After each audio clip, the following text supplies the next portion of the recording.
noite. Nós vamos fazer na noite de hoje o estudo do Livro dos Espíritos, parte terceira, Leis Morais, capítulo 5 da Lei de Conservação, perguntas 715 a 717, o necessário e o supérfluo. Para a gente tratar do assunto, a gente também usou alguns recursos, alguns conhecimentos do capítulo 16 do livro O Evangelho segundo o Espiritismo, nos itens 11 a 13, que também tratam de emprego da riqueza. É um assunto bastante correlato com o necessário e o supérfluo. Quando a gente vai pensar a respeito do assunto, né, eu queria primeiro fazer alguma introdução, uma visão genérica da situação, para a gente poder entender que quando a gente fala de necessário e supérfluo, o objetivo é um objetivo muito nobre, muito importante, no que diz respeito aos cuidados que a gente deve ter para o nosso planeta. Muitas das vezes, quando a gente fica muito trabalhando em cima do supérfluo, a gente percebe que o número de desperdício, né, o desperdício é muito grande. Então a gente vê que isso é uma importante preocupação que a gente deve ter no dia a dia, de pensar e refletir a respeito desse assunto.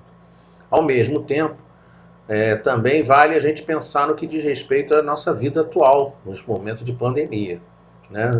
A gente pode pensar que, por exemplo, né, necessário e supérfluo, a pessoa pode pensar que usar máscara é uma coisa supérflua.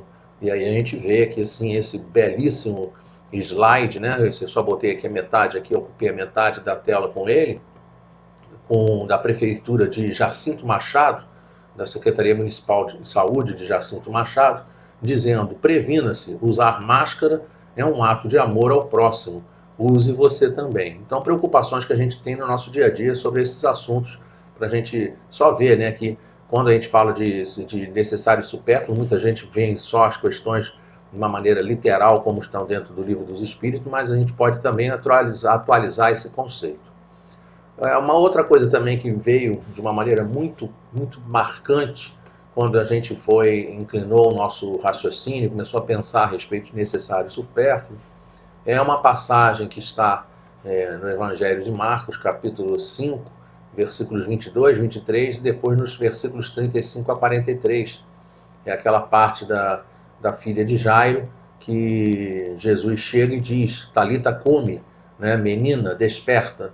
Né, para a gente poder identificar que a menina que precisa despertar, né, a pessoa que precisa despertar, a alma que precisa despertar, somos cada um de nós. E dentro desse assunto de despertar, nós pensamos numa pesquisa, né, que foi feita no mundo todo, né, e essa pesquisa se verificou que, por exemplo, na Alemanha, foi feita pesquisa em vários países, tá? Mas o ápice dos gastos, né, com alimentação de todos os tipos, né? Entra aqui refrigerante, cerveja, banana, laranja, pizza, tudo que você puder imaginar, pão, margarina, tudo que você puder imaginar, todas as comidas que a pessoa come que a família come durante a semana. E aí essa família na Alemanha, ela consome cerca de R$ 1.700 por semana em alimentação.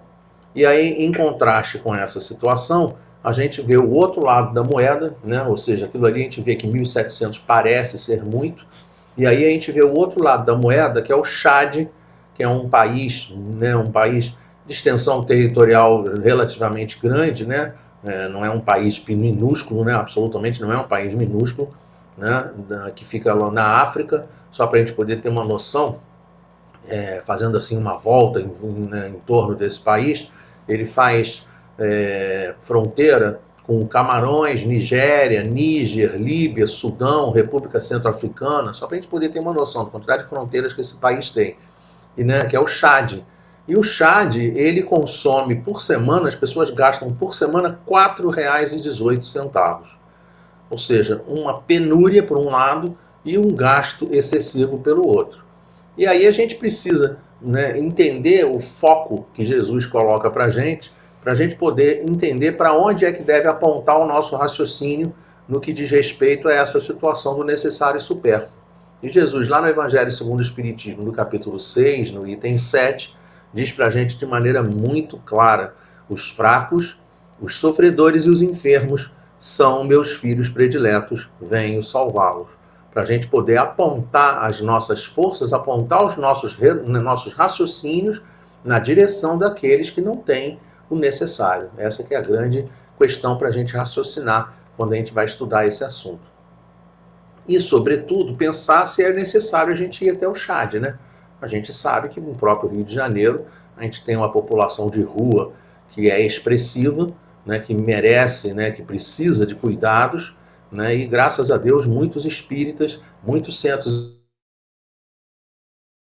unidos no decorrer dos anos, possibilitando um pouquinho de alívio para essa população. Não é uma solução definitiva de problemas, a gente sabe muito bem disso, mas é aquela história, né? A pessoa diz assim, né, que a pessoa, né, com a barriga vazia é difícil a pessoa pensar em evangelho.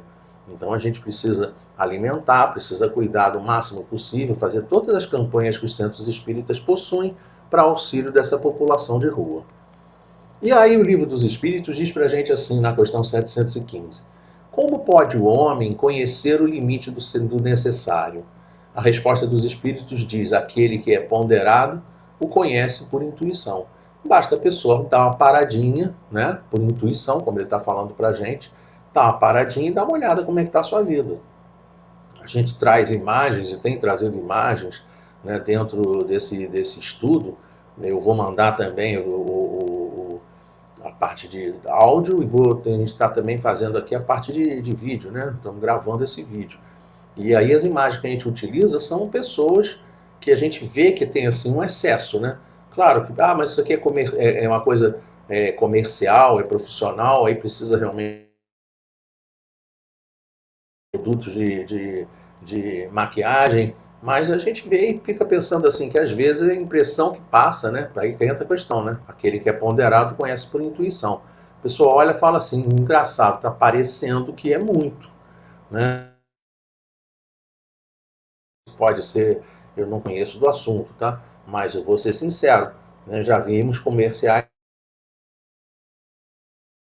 de maquiagem que custa R$ 450. A gente tem que pensar se isso é uma coisa realmente, se realmente é necessário, né, esse tipo de situação, ou se essa situação já passa para o lado de ser supérflua, a intuição da pessoa que vai dizer essa resposta. E aí os espíritos continuam respondendo, dizendo assim, muitos só chegam a conhecê-lo por experiência e à sua própria custa. Me lembro, né, de exemplos das nossas vidas, que a gente vê determinadas pessoas com vários carros, com vários brinquedos, né?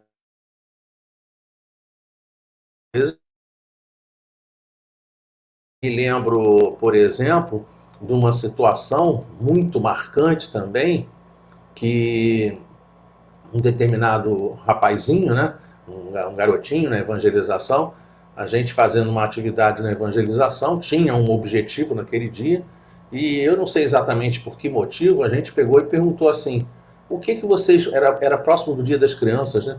E aí nós perguntamos assim, o que vocês vão ganhar no Dia das Crianças? E aí um menininho virou e falou assim, eu vou ganhar um boneco. Eu pedi para minha mãe um boneco. Eu falei, nossa, que legal. E aí eu perguntei para ele, e você tem algum boneco? Ele falou, tenho 175. Aí eu falei, o quê? Ele falou, 175.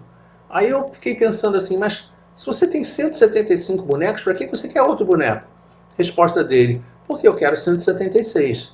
Então esse tipo de coisa que a gente tem que tentar trabalhar nos nossos filhos, nos nossos netos, nos nossos irmãos, parentes, vizinhos, trabalhar em tudo que é direção, né, para a pessoa poder entender de alguma maneira o que se transforma, né, em supérfluo e o que é necessário. Né? Eu tenho brinquedo. Ok, você tem brinquedo. Eu tenho possibilidade de ter mais de um brinquedo. Ok, você tem mais de um brinquedo. Mas 176 carrinhos, sabendo que tem um monte de crianças que não tem nenhum, fica parecendo que precisa uma instrução específica para poder orientar essa determinada criança, para ela poder escolher novos caminhos e descobrir novos caminhos para a sua vida. Lá dentro do Livro dos Espíritos, na questão 716, diz para a gente assim, mediante a organização que nos deu, não traçou a natureza, o limite das nossas necessidades, A resposta é impressionante, porque os espíritos dizem que, sem dúvida, ou seja, mediante a organização que nos deu, não traçou a natureza o limite das nossas necessidades? Resposta, sem dúvida. Mas o homem é insaciável. E aí nós pegamos aqui uma imagem, né? Também não estamos preocupados, né, em a pessoa ter ou não ter. Não é, isso aqui não é uma crítica, né? A gente está aqui só pensando no assunto, né? Pensando de uma maneira, vamos dizer assim, aberta sobre o assunto. Vamos tentar pensar de maneira aberta. Isso é uma coisa de foro íntimo, mas por exemplo, a gente vê uma situação de uma imagem aqui assim que tem, sei lá, 300 pares de sapato. A pessoa precisa. Quantos pares de sapato você tem? 300 pares de sapato. A pessoa precisa pensar se ela efetivamente necessita de 300 pares de sapato. É isso que ela precisa pensar, né? Para poder saber se não pode se desfazer, né? Doando, arrumando direitinho, né? Botando o sapato em ótimo estado para poder ser usável por outras pessoas e passando para outras pessoas, para a propriedade de outras pessoas que não têm o que calçar. Ainda nessa 716, a resposta dos espíritos se complementa, né? Continua a resposta dos espíritos dizendo assim: por meio da organização que lhe deu, a natureza lhe traçou o limite das necessidades. E aí a gente pensa, por exemplo, no caso de crianças com os bonecos também. Tem os bonecos, as crianças com os carrinhos, tem a criança com os bonecos. É aquela questão, isso é só com qualquer brinquedo, né? Pode ser boneca, pode ser qualquer brinquedo, né? Para a gente poder pensar no assunto, tá? É isso que a gente quer estimular quando a gente trata desse assunto. Ainda na 716, os espíritos dizem que, porém, os vícios lhe alteraram a constituição e lhe criaram necessidades que não são reais. Se a gente chegar para aquela pessoa que tem 170 carrinhos, 170 bonecos, ele vai dizer com a maior tranquilidade: eu preciso de mais um, eu quero mais um. Né? Às vezes ele não sabe nem quantos bonecos tem na realidade. Se você for pegar e for saber especificamente, a gente vai descobrir que de repente ele não sabe nem sequer, nem tem noção específica de quantos bonecos possui. Mas mesmo assim ele quer ter mais e mais e mais e mais e indefinidamente mais. Pensamentos para a gente poder correr. Na 717, diz para a gente assim Kardec, perguntando: que a sambar para se proporcionarem o supérfluo, com prejuízo daqueles a quem falta o necessário. Resposta dos espíritos: esquecem a lei de Deus e terão que responder pelas privações que houverem causado aos outros. Né? Nesse caso aqui, assim, a gente tem que perceber como é que isso funciona. Né? Ele diz assim: nada tem de absoluto limite entre o necessário e o supérfluo. Aí a gente vê pessoas com uma quantidade enorme de terra totalmente improdutivas e a gente vê determinadas pessoas com uma enorme vontade de ter terras que não tem como produzir, que não possui terra nenhuma. Ah, mas tem gente que faz enganação. Tem gente que faz enganação, mas nós não estamos aqui pensando nisso. Nós estamos pensando nas coisas que acontecem, que a gente vê que acontecem. Às vezes a gente vê isso acontecendo. Né? Tem um monte de gente que não tem terra e quer plantar e quer ter uma terra para plantar, e um monte de gente que tem terra de... Essa que é a grande realidade. A civilização criou necessidades que o selvagem desconhece, e os espíritos que ditaram os preceitos acima não pretendem que o homem civilizado deva viver como o selvagem. Então é importante também isso. Quando a gente estuda e coloca esse tipo de assunto, a gente absolutamente não está querendo que a pessoa deixe de ter qualquer coisa. Não pode ter nada, não pode ter... Isso não existe, esse conceito não existe dentro da doutrina espírita. Essa pessoa trabalha, essa pessoa obteve de uma maneira lícita, né, e ela tem vários produtos, várias coisas, várias propriedades, vive em bonança, vive em bem-estar, isso aí é problema da pessoa. Né? Agora, o foco que ela vai dar para a vida dela também é problema dela. Então a gente tem que conseguir perceber, né, e esse é o grande limite, esse é o grande questão, né, que a pessoa, se ela está exagerando. Né? Será que você quer ter 2 carros? Quero ter 2 carros. Ok, você sabe que você só pode dirigir um de cada vez. Eu sei, mas eu quero ter 2 carros. Trabalhei né? Tenho dinheiro, posso comprar 2 carros, quero ter 2 carros. Ok, então você compra 2 carros e tem 2 carros. Agora, se a pessoa começa a viver só em função dessa situação, aí ela está começando a mostrar que está perdendo o rumo da situação. Essa que é a grande questão. Tudo é relativo, cabendo à razão regrar as coisas. Aí tem aquela história, né, do pescador, não sei se vocês conhecem, né, que é a história do pescador e do empresário. O pescador está lá na praia pegando um peixinho, e, né, num barquinho pequenininho na praia, tentando pegar um peixinho, e aí ele consegue pegar 2 peixes, sai de dentro do mar, né, e vai andando em direção à residência dele, né, quando ele é interpelado por aquele empresário que estava de férias naquela localidade. E aí o empresário vira para ele, né, a história é uma história longa, mas para a gente poder compreender, né, ele fala assim, por que o senhor pegou só 2 peixes? Ele fala, porque eu peguei 2 peixes porque eu vou pegar esses 2 peixes e vou me alimentar, eu e minha mulher e meus filhos. Aí o cara olhou assim, mas por que o senhor, ao invés disso, de pegar 2 peixes, o senhor não se esforça mais e tenta pegar 5 peixes e faz uma barraquinha? Ele falou, para quê para fazer uma barraquinha? Não, porque aí de repente o senhor consegue se esforçar um pouco mais e consegue pegar 500 peixes e consegue fazer uma loja, né? Fazer uma peixaria. Aí ele falou, mas para que eu quero uma peixaria? Aí ele diz, para você poder trabalhar com muito afinco, com muita força de vontade, arrumar um monte de empregados e depois passar a ter não apenas uma peixaria, como várias peixarias. E aí depois ele fica continuando a perguntar, e aí depois? Aí depois vai ter uma indústria enorme de peixes.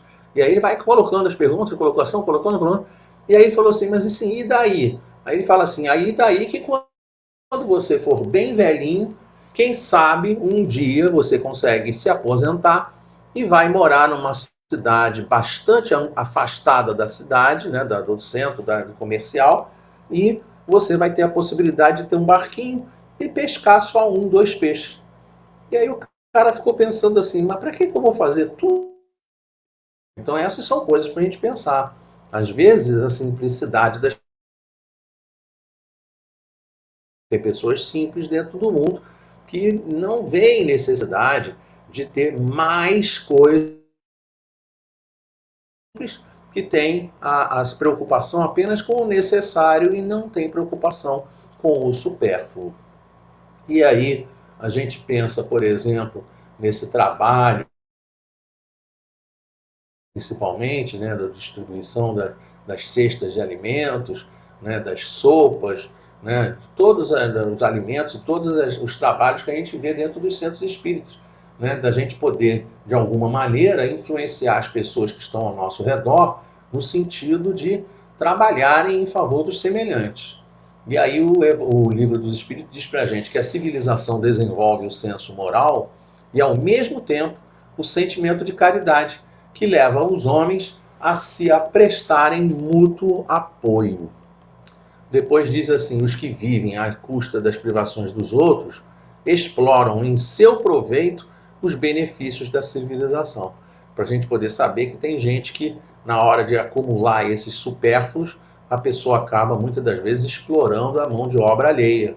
Né? E aí, mas está dando emprego. Está dando emprego, mas às vezes está pagando pouco, às vezes não está pagando um valor justo, às vezes está explorando a pessoa, né, mais do que ela deveria trabalhar. Né? Isso a gente vê em tudo quanto é canto, ainda hoje em dia, principalmente aqui no nosso Brasilzão. E aí, continuando o assunto, diz assim, né, e aí vamos voltar lá para a gente poder perceber, né, os benefícios da civilização. E aí eles continuam dizendo, desta tem apenas o verniz, como muitos há que da religião só tem a máscara. E aí nós lembramos de trazer a imagem de um companheiro que trabalha numa mina de carvão, né, o companheiro numa situação de penúria, né, a qualidade de vida do indivíduo, e que são os indivíduos que são explorados totalmente pelos seus patrões. Nos lembramos também de trazer a imagem dos irmãos cortadores de cana, né, que também que trabalham em função da quantidade de cana cortada, é um trabalho sobre-humano, assim, uma coisa assim, sem descrição. Quando a gente fala sobre o assunto, a gente chega a ficar triste, né, quando a gente fala a respeito desses assuntos. E aí, sublinhando aquele texto da mensagem, dizendo que desta né, da questão da civilização tem apenas o verniz como máscara, porque tem muita gente que não dá a devida importância a esse assunto. Por isso, então, que a gente lembra e a gente raciocina a respeito, mais uma vez, daquela mensagem de Jesus, dizendo de maneira muito clara, Talita cumi, desperta, precisamos despertar para essa realidade espiritual, para essa realidade que se faz presente nas nossas vidas. Duas coisas que a gente queria colocar, né, para poder lembrar. Uma delas é a simplicidade das casas que a gente encontra no interior do Brasil, mormente no Espírito Santo, Minas Gerais. Né? Eu sempre costumo falar que as casas são viradas ao avesso, porque quando você chega para visitar uma delas, a entrada na casa geralmente é pela cozinha, onde se reúnem todas as pessoas, onde todas as coisas acontecem. É lá a sala de estar, é lá a sala da pessoa. Tem parte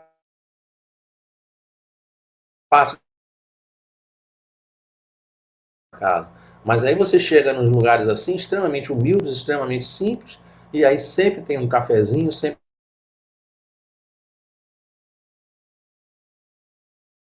tem eternidade, e aí a gente consegue entender de maneira muito clara a diferença do que é supérfluo do que é efetivamente necessário. Dentro dessas mesmas simplicidades, a gente tem várias histórias para contar. Né? Uma delas, que também deve ser conhecida dos nossos companheiros, que é aquela história, né, que o indivíduo ele queria mostrar para o filho o quanto que ele era rico e o quanto que o filho, né, e as outras pessoas eram pobres. E aí ele chama e consegue convencer um funcionário dele, que tinha uma casa no campo, a falar com o filho, né, convidar o filho para passar uns dias na casa do campo, final de semana na casa do campo, na casa daquele outro companheiro do empregado dele. No dia que ele vai buscar o empregado, né, que vai buscar o filho, melhor dizendo, qual não é a surpresa quando ele vira para o filho e fala assim: Nossa, filho, você conseguiu perceber agora a diferença entre ser rico e ser pobre? E aí o filho vira para o pai e diz assim: Nossa, pai, como nós somos pobres. Na hora que ele fala isso, o pai quase tem uma coisa, né? Quase passa mal. Né? E aí ele pergunta assim: Como assim, meu filho? E aí o filho vai relatando. Né? Enquanto nós temos um cachorro, lá tem 500 cachorros soltos. Não tem? O nosso cachorro fica na coleira, lá eles ficam soltos, andando para um lado para o outro, dentro dos terrenos, tudo solto.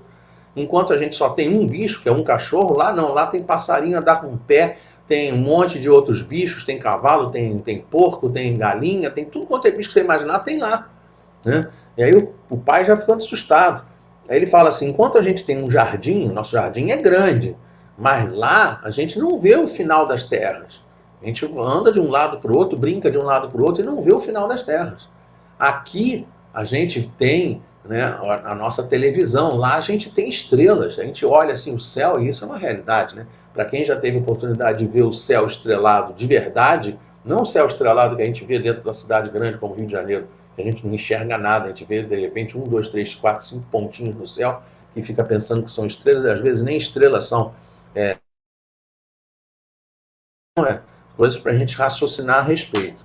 Né? E aí ele ainda chega no final das contas, ainda diz a respeito da questão da piscina, falando para o pai assim: Nossa, pai, nós temos uma piscina e lá ele tem rio, tem lago, tem não sei o que lá, como nós somos pobres, como eles são ricos.